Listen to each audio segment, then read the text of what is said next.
Bien, merci beaucoup, monsieur le directeur général. Bonjour, mesdames et messieurs. Donc, je suis en effet Olivier Christian, comme ça m'a été dit, je suis le directeur des affaires criminelles et des grâces depuis un an et demi. J'ai répondu avec plaisir à l'invitation qui m'a été faite d'intervenir aujourd'hui devant vous de façon générale, parce que, comme on vient de l'évoquer avec Madame Thuot, avant le début de cet après-midi, les relations de citoyens et justice avec le ministère de la Justice, vous le savez, mais avec la DSCG en particulier, sont étroits depuis longtemps, puisque évidemment, par les missions qui sont celles de la direction des affaires criminelles et des grâces, qui sont essentiellement de construire la loi pénale et par ailleurs de piloter l'ensemble des politiques publiques en matière pénale. Nous avons évidemment un intérêt conjoint à travailler en bonne harmonie, à comprendre ce que font les uns et les autres, quelles peuvent être vos attentes vis-à-vis de la direction et vis-à-vis du ministère de la Justice pour ces politiques pénales, et nous-mêmes de pouvoir donner tous les éléments d'explication nécessaires pour que vous compreniez quelles sont les orientations qui ont été éventuellement prises et ce sur quoi nous travaillons et ce sur quoi nous axons notre principale mission. C'est donc avec ce que je disais, plaisir que j'ai reçu l'invitation, et donc le même plaisir avec lequel j'ai accepté que j'ai répondu positivement à celle-ci. Alors, je suis pas ici tout seul, je suis avec une de mes collègues qui est Madame Gressier, qui est la nouvelle sous-directrice de la justice pénale générale de la direction, qui est la sous-direction qui pilote l'ensemble des politiques pénales en matière générale, qu'on oppose à la matière spécialisée, ça vous l'aurez deviné, mais qui donc inclut essentiellement qui inclut dans son champ d'activité les matières sur lesquelles vous êtes appelés plus particulièrement à intervenir. Je serai pour ma part obligé de vous quitter après l'intervention, puisque je dois me rendre à une autre intervention dans le 16e arrondissement. Mais Madame Gressier sera là cet après-midi, et si dans le cadre des tables rondes ou des échanges que vous avez, des questions, il y en a un certain nombre qui font référence à ce que je vais être amené à vous dire maintenant, ou plus largement à des questions que vous pouvez avoir par rapport aux politiques qui sont conduites par la direction des affaires criminelles et des grâces, elle pourra y répondre sans aucune difficulté. Compte tenu du champ d'intervention de cet après-midi, qui est évidemment consacré aux violences conjugales, donc au-delà du plaisir de vous rencontrer, ça me paraissait important que nous intervenions, puisque comme vous le savez, la lutte contre les violences conjugales est un des sujets prioritaires qui est traité par la direction des affaires criminelles et des grâces, puisque ça fait partie des politiques qui ont été présentées comme des priorités du gouvernement depuis le Grenelle, et à nouveau maintenant lorsque le Premier ministre a fait son discours de politique générale lors de sa prise de fonction,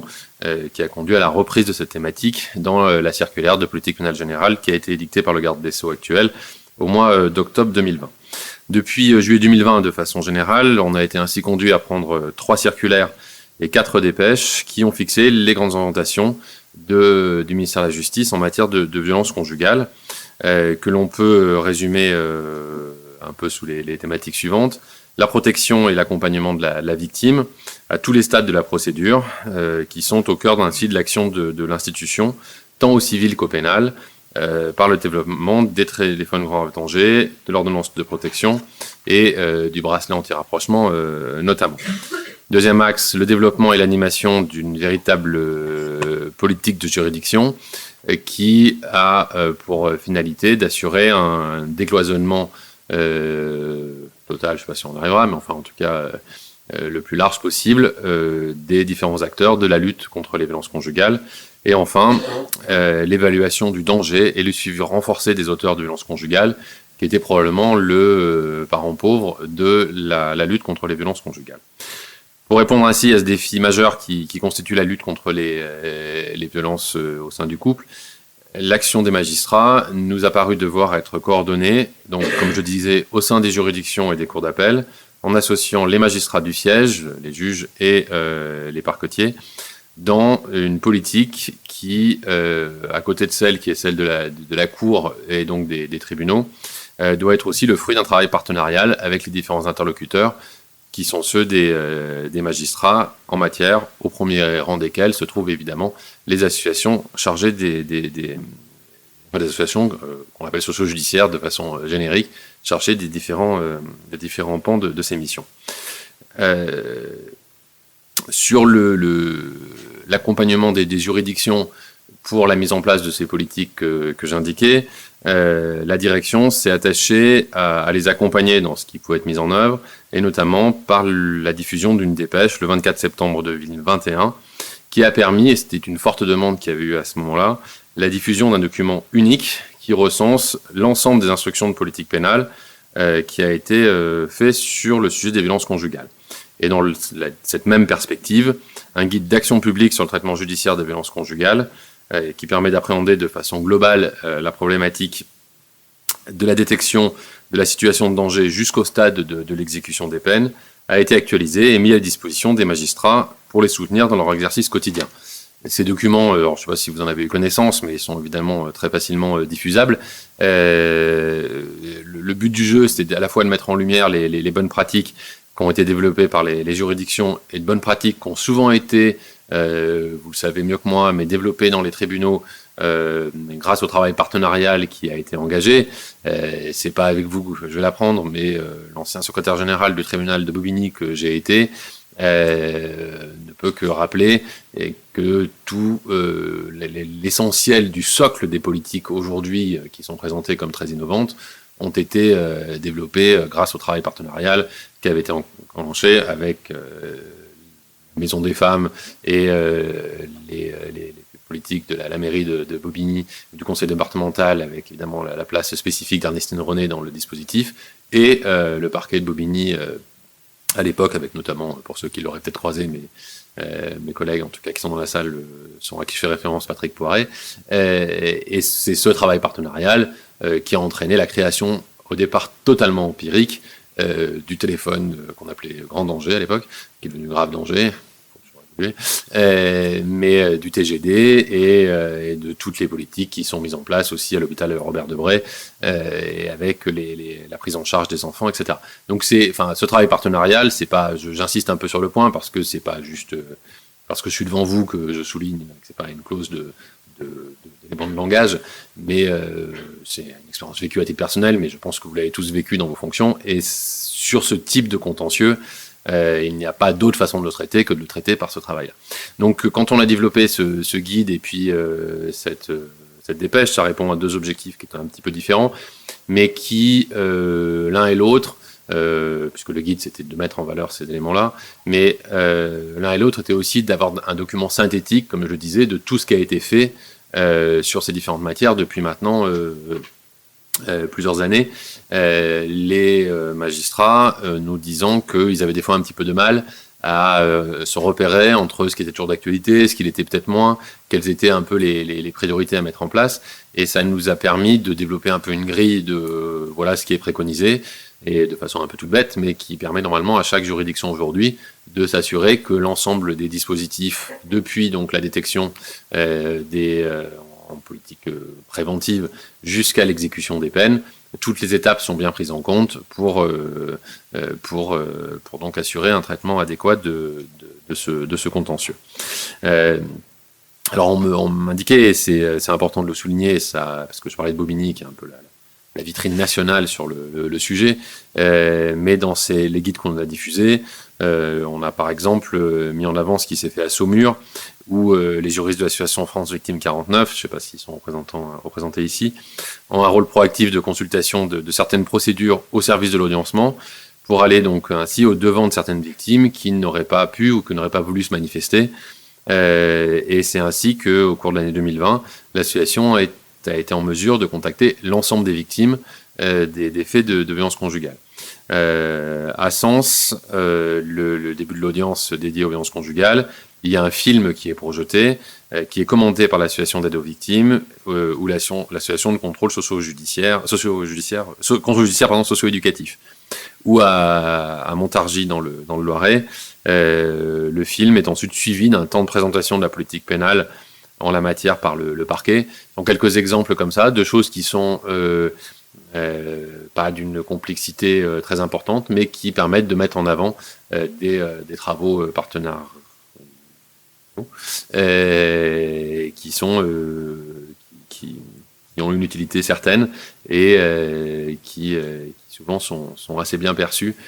par l'ensemble des acteurs et des acteurs, y compris victimoteurs, contre la portée que ça peut avoir.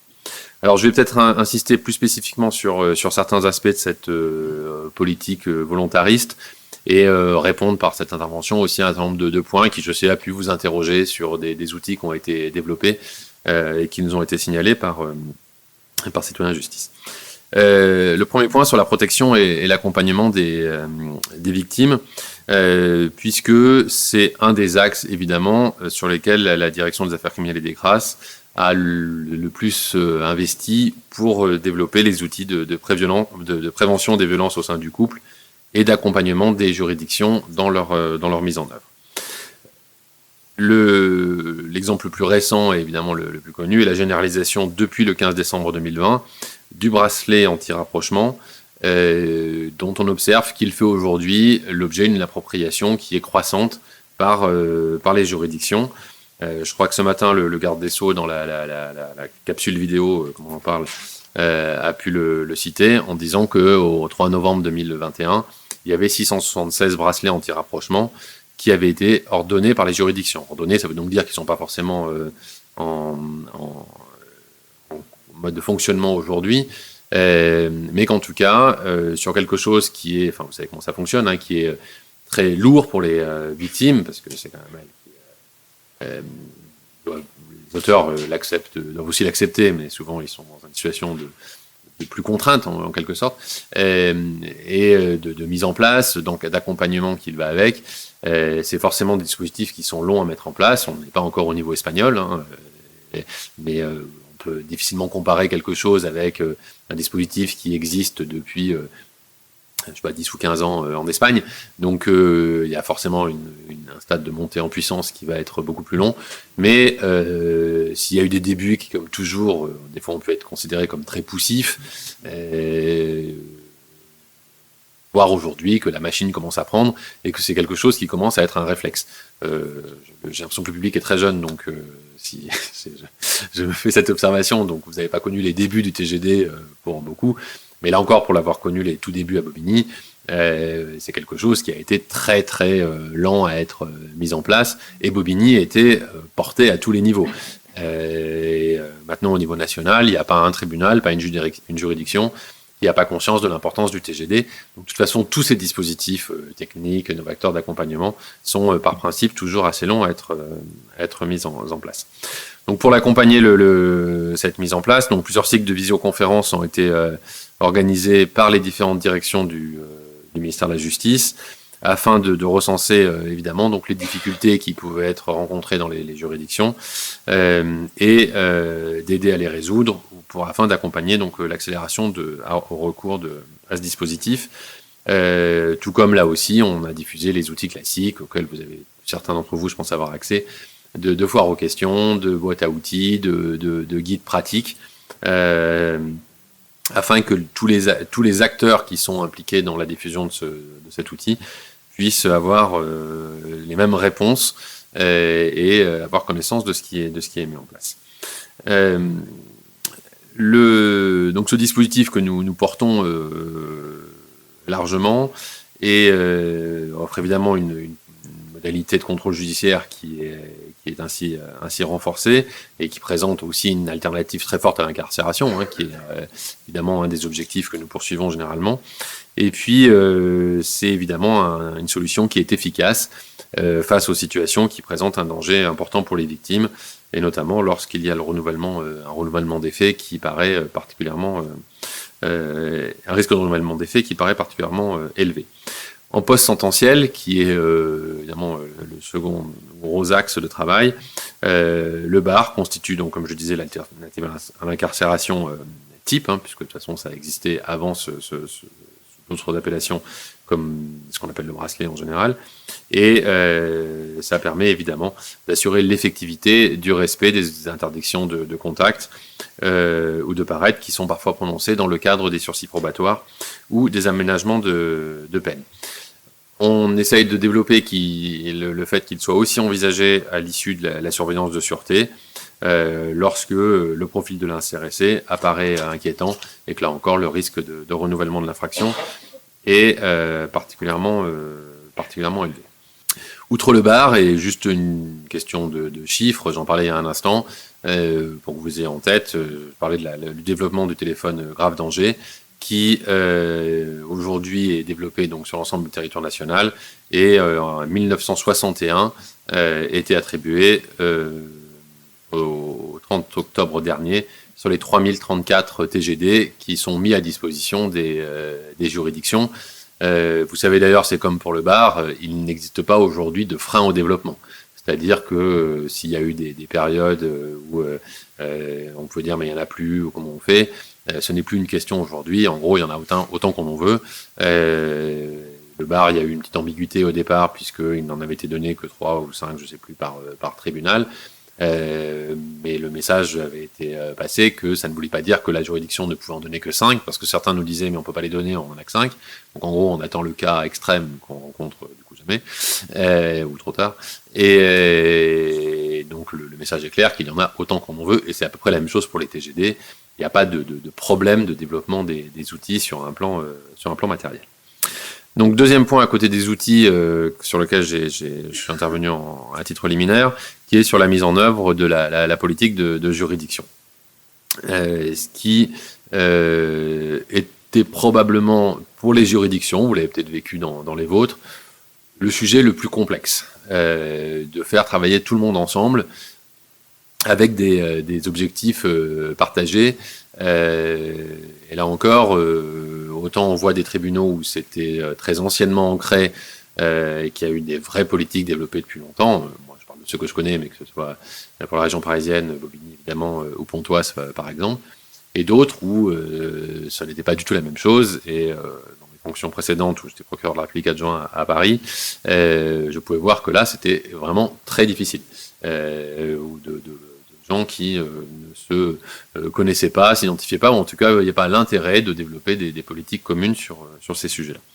Donc, pour favoriser la communication entre les différents acteurs intervenant en matière de violence conjugale, une dépêche du 27 mai 2021 du ministre de la Justice a appelé ainsi les juridictions à mettre en place ces comités de pilotage violence intrafamiliale, auxquels je pense certains d'entre vous ont pu participer, puisqu'ils sont présidés par les chefs de juridiction ou par leurs délégués suivant la taille des tribunaux, et qu'ils doivent réunir régulièrement tous les acteurs des violences contre les violences conjugales, les magistrats évidemment, parquet et siège, les SPIP, les associations de victimes et les représentants des forces de sécurité intérieure. Et dans le principe, tout en respectant le principe de neutralité du juge, cela a évidemment comme finalité de permettre un meilleur suivi des différentes mesures ordonnées en matière de violence conjugale et de favoriser le partage d'informations entre les différentes parties qui sont concernées et qui sont présentes dans ces copies. Ce qu'on observe, c'est qu'aujourd'hui, la plupart des juridictions ont mis en place ces copiles. Donc là aussi, peut-être que vous êtes dans un département où c'est encore un peu poussif, mais on est assez vigilant et justement les grilles qui sont diffusées permettent aussi,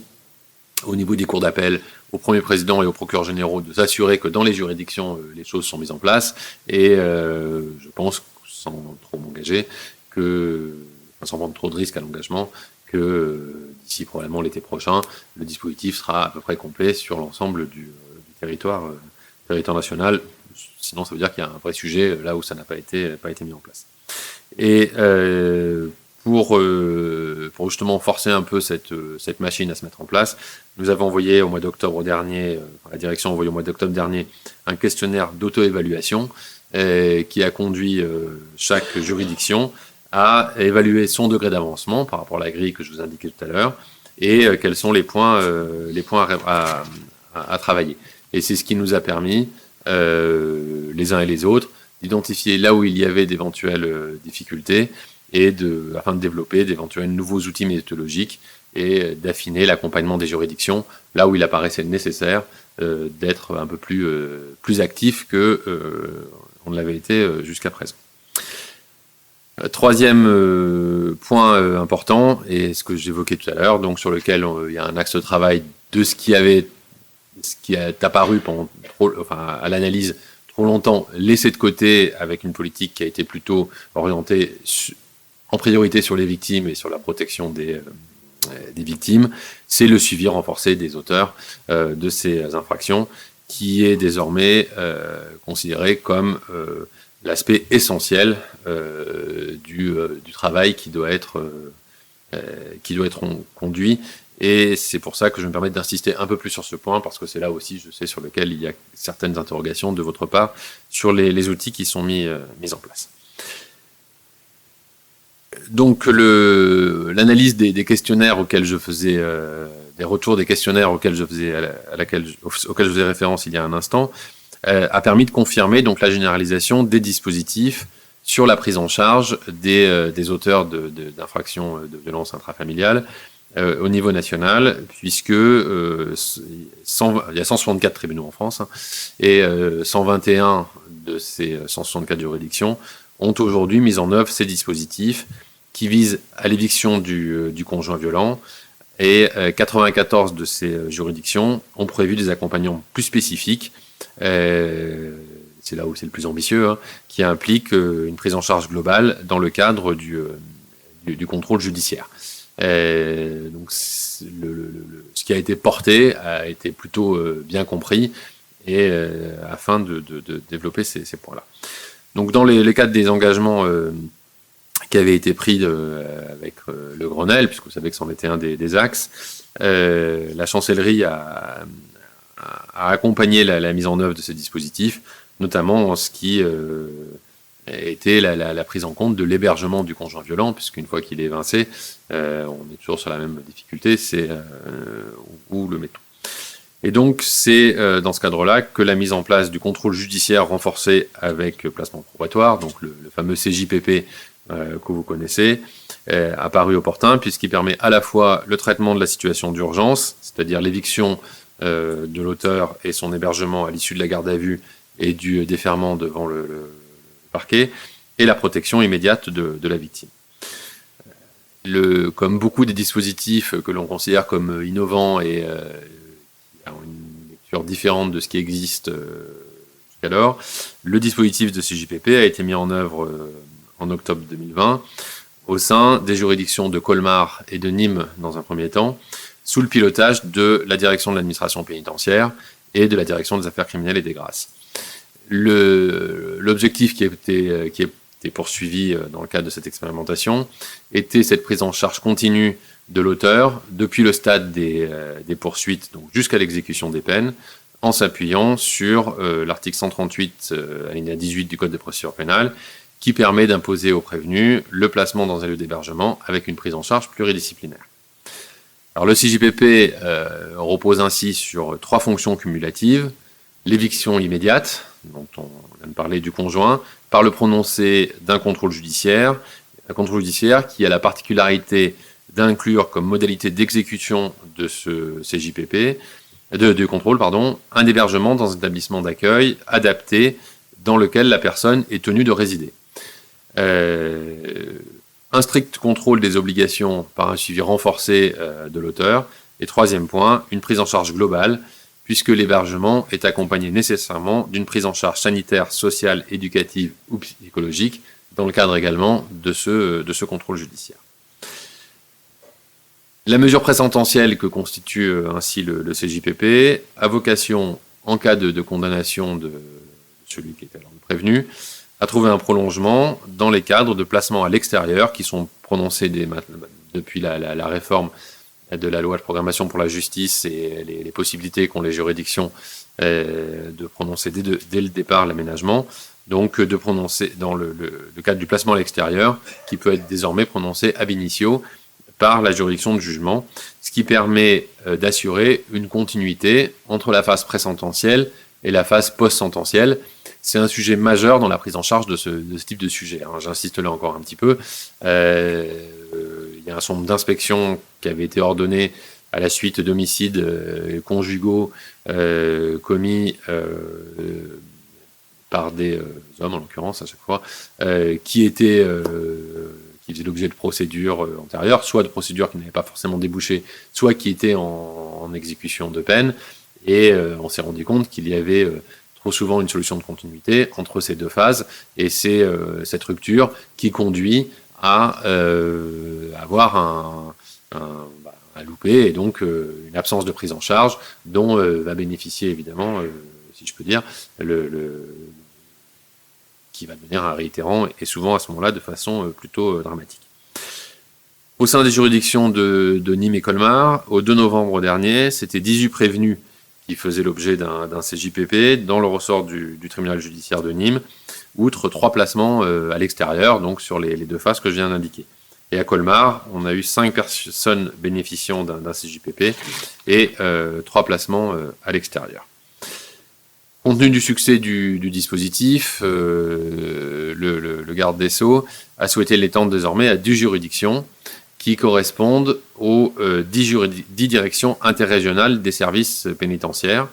Et les juridictions qui ont été identifiées pour intégrer cette extension sont ainsi Amiens, Bordeaux, Cayenne, Colmar donc, Draguignan, Nîmes, Paris, Rennes, Saint-Étienne et Tours. Et nous accompagnons actuellement avec la direction de l'administration pénitentiaire ces juridictions dans la mise en place de ce qui est toujours à ce stade une expérimentation.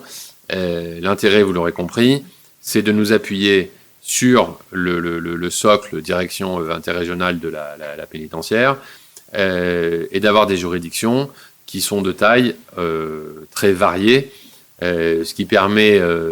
suffisamment importante pour que ça ait du sens, parce que si les juridictions sont trop petites sur une expérimentation, ça n'a pas beaucoup on ne peut pas en déduire grand-chose, parce que c'est des fois, suivant le cas, soit plus facile, soit très compliqué, mais c'est en tout cas pas très significatif. Le but est d'avoir toutes les villes moyennes, d'avoir un certain nombre de villes moyennes et les plus grandes métropoles, pour permettre ensuite de voir quels sont les points d'adaptation et comment ça peut se traiter sur une clientèle, mais sur un public plus massif, et comment on arrive à le gérer de cette façon-là. Donc les associations ont été invitées pour ça à répondre à un marché public qui est relatif à cette extension, marché public qui, vous le savez, est désormais clos. Tous les lots ont été, que je viens d'indiquer, ont été fructueux, à l'exception de celui de Rennes, qui a fait l'objet d'une nouvelle publication et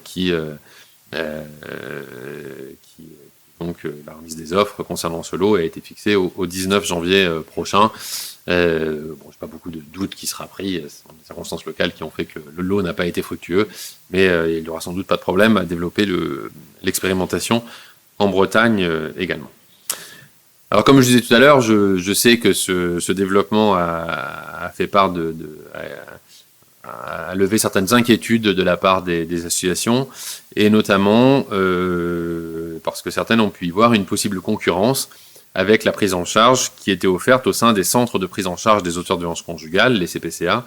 et qui, je crois, seront évoqués un peu plus tard dans le cadre de l'une de vos tables rondes. Alors, si besoin est, je donner quelques éléments qui ont pour finalité, en tout cas, d'essayer de vous rassurer. Et n'hésitez pas, si,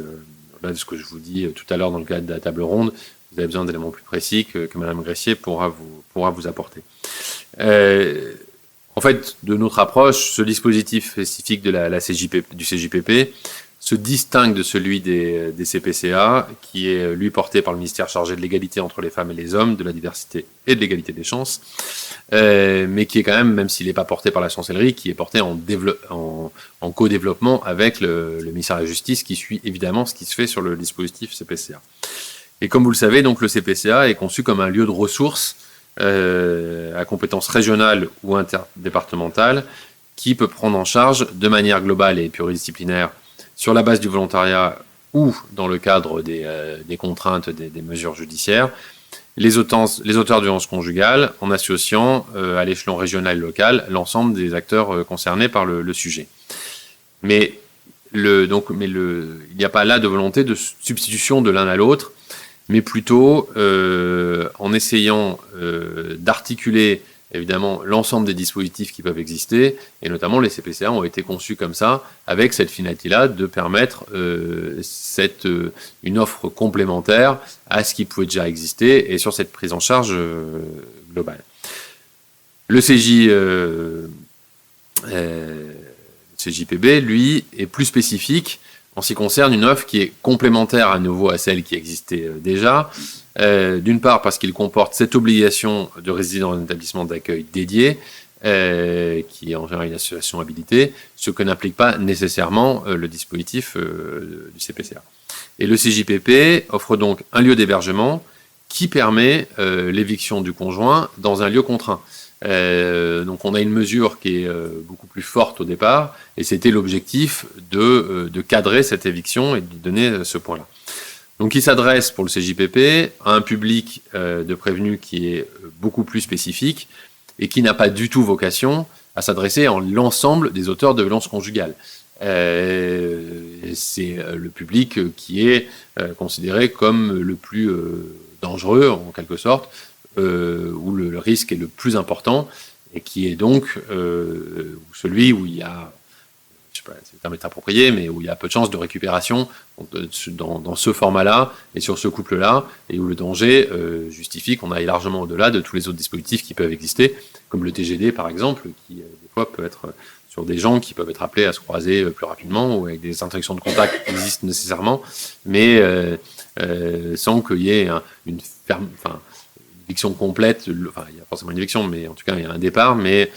sans un cadre où on sait exactement où est censé être l'auteur des violences. Donc le choix en fait de l'orientation et de la mesure adaptée suivant les différents cas, et vous le savez, c'est là où vous jouez un rôle essentiel à ce stade-là, impose une évaluation de ceci par les différents acteurs, et sur lesquels évidemment ils s'appuient sur le travail qui peut être fait en partenariat. Et à ce titre, l'enquête sociale rapide, qui est très souvent réalisée par vous, comme je viens de y faire référence, fait partie évidemment des outils qui sont essentiels à cette évaluation, pour faire ensuite le choix qui pourra être fait. Alors je crois que la direction des services judiciaires, que je ne sais pas si vous la rencontrez dans le cadre des travaux cette fois-ci, mais elle mène actuellement avec la fédération, donc Citoyens et Justice, la DACG et puis la pénitentiaire, des travaux qui tendent à la réévaluation, je crois, de l'ESR à laquelle je viens de faire référence. C'est fait, c'est conclu. D'accord, donc il a connu donc un développement qui était plutôt conséquent, donc si ça aboutit, c'est parfait, comme quoi des fois on n'est pas toujours au fait des toutes dernières informations, mais ça c'est parce que moi je suis pas ici, et que mon collègue m'en a pas informé. Voilà, donc je voulais avoir le sens de mon propos était de balayer à grands traits les chantiers sur ce sujet-là de l'action de la direction des affaires criminelles et des grâces en matière de violence intrafamiliale, de violence conjugale, sans parler évidemment des évolutions normatives qu'il y a eu, puisque dans tout ça s'accompagne de quelque chose qui est plus général, mais axé donc sur la protection des victimes, l'accompagnement des juridictions et le suivi des auteurs, comme je viens de vous l'exposer, et qui donc sont nombreux sur ce sujet-là. Et puis vous redire, parce que je pense que c'est ce qui est important, l'attachement que nous avons, et que c'est pour ça que je commençais par cela, au lien qui existe entre les directions du ministère, mais la mienne plus particulièrement, ça me concerne, et vous, par les points de contact que nous pouvons avoir, qui sont réguliers. Il y a sur beaucoup de sujets sur lesquels vous travaillez, il y a des réunions avec la direction, mais pour faire porter vos besoins, vos attentes, et puis vos idées, parce que l'ensemble de nos travaux ne doit pas être détaché du terrain. La direction des affaires criminelles et des grâces est composée c'est la direction du ministère de la Justice qui comporte le plus de magistrats qui sont affectés, puisqu'on n'est pas loin de 70. Et ce sont tous des magistrats qui ont été en juridiction, qui après leur passage à la chancellerie vont retourner en juridiction, et qui ont donc un attachement très fort à porter au ministère les besoins des juridictions et essayer, tant qu'ils y sont, de voir comment est-ce que cela peut être transformé lorsqu'il y a des besoins d'évolution de pratiques portés au niveau de l'administration centrale ou d'évolution normative, et d'identifier ce qui se passe sur le reste du territoire, c'est pour ça que je parlais des bonnes pratiques, pour pouvoir ensuite retourner en juridiction et les mettre en œuvre, et éventuellement revenir derrière s'ils le souhaitent, mais cet échange entre la direction et le terrain est extrêmement fort, et c'est ce que nous essayons de valoriser tout le temps. Donc de toute façon, nous avons besoin d'interagir le plus possible avec l'ensemble des partenaires, des magistrats que nous rencontrons régulièrement, et donc le milieu associatif est évidemment essentiel sur ce plan-là. Voilà, merci beaucoup de votre attention. Merci beaucoup, monsieur le directeur. Peut-être un petit mot rapide avant, si vous avez 2 minutes avant que vous partiez, peut-être sur le CJPP quand même, puisque c'est quand même un sujet un petit peu sensible, vous l'avez évoqué. Juste vous redire déjà que la fédération n'est pas opposée par principe aux expérimentations. On en a porté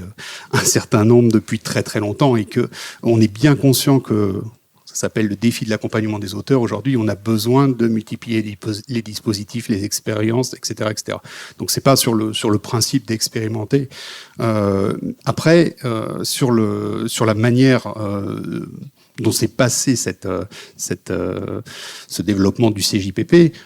ça nous interroge sur notre place, en fait, très clairement. C'est-à-dire sur le partenariat qu'on peut avoir avec le ministère. On participe, par exemple, à un groupe de travail avec l'ADAP sur le placement à l'extérieur, où à aucun moment n'a été évoquée la possibilité de passer par un marché public. Vous comprenez bien que c'est un peu surprenant de découvrir d'un coup qu'il y a un marché public qui couvre ce champ-là. Donc,